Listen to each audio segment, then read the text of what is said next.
श्री स्वामी समर्थ मित्रांनो, आज आहे नारळी पौर्णिमा आणि त्यासाठी आपण खास स्पेशल असं ओल्या नारळाच्या वड्या बनवणार आहोत।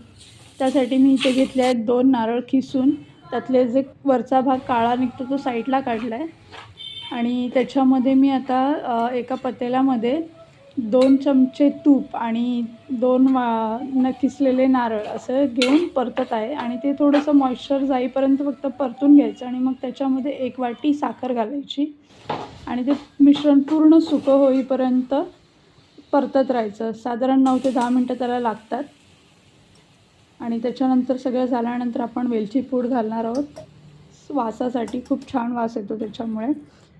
ते झाल्यानंतर आपण एका ताटाला तूप लावून घेणार आहोत आणि ते मिश्रण आपण तापवून घेणार आहोत आणि ओले असतानाच साधारण ओले असतानाच आपण त्याला काप बनवून घेणार आहोत, म्हणजे जेव्हा ते पूर्ण सुकतील तेव्हा त्याच्या